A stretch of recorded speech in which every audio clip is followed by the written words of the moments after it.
Baik, selamat sore Bapak sama Ibu.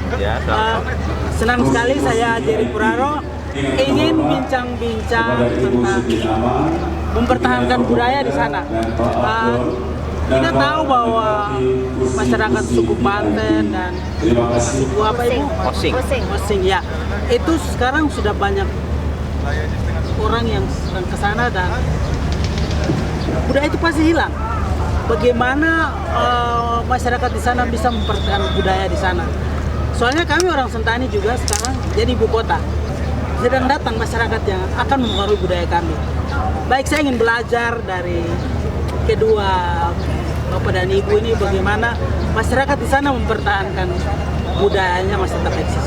Oke, saya mulai dengan Bapak. Begitu. Ya, terima kasih.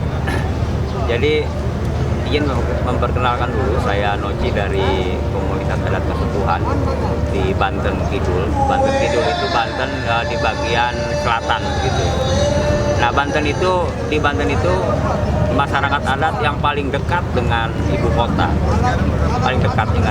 sehingga bisa dibayangkan pengaruh dari modernisasi untuk kelompok-kelompok masyarakat adat itu pasti yang terdekat begitu kira-kira. Tetapi di Kesepuhan kami, di komunitas adat kami, alhamdulillah sampai hari ini itu tradisi adat istiadat aturan itu masih berlaku, masih dilakukan, masih dijaga dan dilestarikan. Tentu saja ini sebagai upaya atau strategi, kalau kami menyebutnya strategi budaya kira-kira begitu ya. Strategi budaya bagaimana adat dan tradisi terjaga, tetapi kita juga mampu beradaptasi, mampu bernegosiasi gitu ya dengan budaya-budaya yang datang dari luar. Contohnya saja memang ada yang disebut dengan kudu bisa ngigelan zaman, itu adalah istilah lokal. Istilah lokal itu yang dimaksud adalah harus bisa menyesuaikan dengan kondisi saat ini, dengan perubahan-perubahan zaman. Bagaimana caranya? Caranya adalah dengan pertama tentu saja ada upaya-upaya pendokumentasian seluruh tradisi-tradisi yang ada di kelompok masyarakat adat. Itu yang pertama. Tetapi yang lebih penting lagi adalah menjalankan semua tradisi, dan itu melibatkan dari mulai anak kecil, dewasa sampai dengan orang tua. Nah, strategi-strategi itu yang masih berjalan sampai sekarang.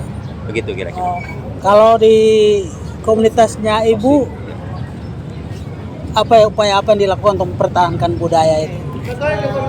Masyarakat adat Osing itu ada di Banyuwangi, ya, di ujung timur Pulau Jawa. Dilihat dari posisinya, maka Osing atau Banyuwangi itu ada di wilayah perlintasan. Artinya kalau dirunut sejarahnya, kami itu memang sudah multikultural sedari awal. Walaupun kalau kita bicara tentang indigenous people, pribuminya Banyuwangi, maka itu adalah orang Osing. Ya. Nah, orang Osing sudah terbiasa hidup bersama dengan kelompok etnis yang lain. Ya. Nah, makanya budaya Osing itu dikenal sebagai budaya hibrida. Ya, dia menolak diidentikan dengan Bali, juga menolak untuk diidentikan dengan Jawa. Jadi posisinya ada di posisi antara Jawa dan Bali. Bukan Jawa, bukan Bali. Juga Bali. Walaupun ada unsur-unsur Bali, ada unsur-unsur Jawa. Tetapi warna Osingnya itu tetap kelihatan. Seperti Sunda gitu. Banten tidak mau dikatakan Sunda, meskipun bahasanya ada Sundanya, gitu kira-kira. Oh, nggak mau dikatakan Iya, Sunda. kita orang Banten. Ya. Jadi Osing itu sendiri kan sama, artinya ya? tidak, bukan gitu ya. Ya. Jadi bukan Jawa, bukan Bali. Itu untuk menegasikan. Jadi ada di ruang antara. Nah, budaya Osing di tengah gempuran budaya-budaya yang lain itu ya memang itu tadi berstrategi ya. Caranya dengan menjadi hibrida ini. Nah, sampai sekarang orang Osing itu ya kondisinya samalah dengan masyarakat adat yang lain. Jadi ketika misalnya di Banyuwangi dibuka penerbangan internasional kayak gitu ya, itu kan arus manusia berikut budaya, kepercayaan gitu ya, yang berbeda-beda itu masuk ke Banyuwangi.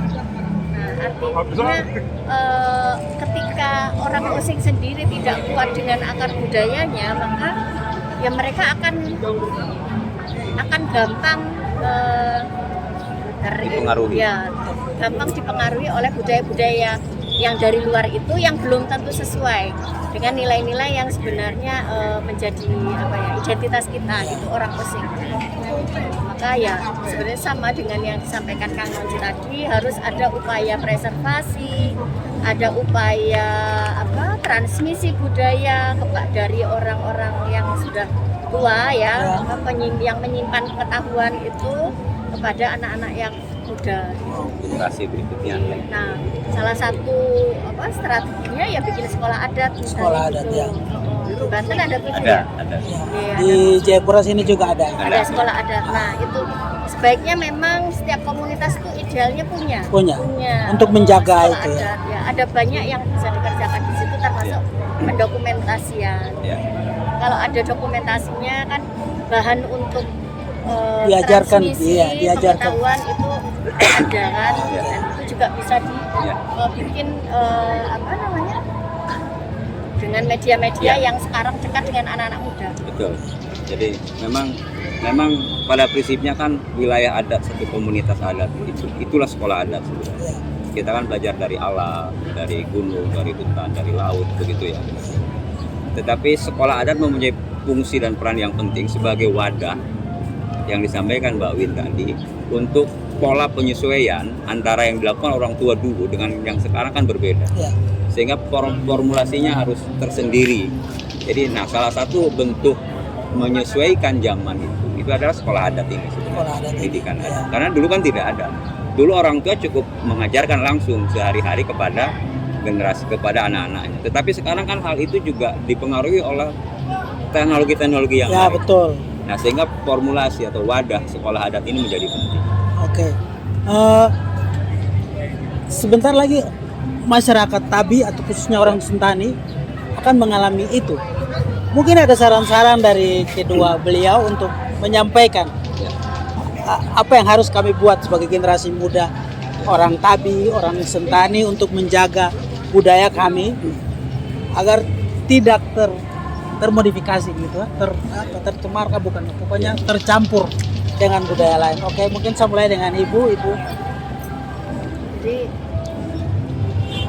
agar kita bisa kokoh gitu ya dengan budaya kita, yang terutama untuk anak-anak muda yang biasanya kita cap sebagai nggak tahu adat, ya tidak mau belajar tentang masa lalu misalnya gitu, yang berbau-bau masa lalu gitu, menganggap bahwa tradisi itu kuno kayak gitu.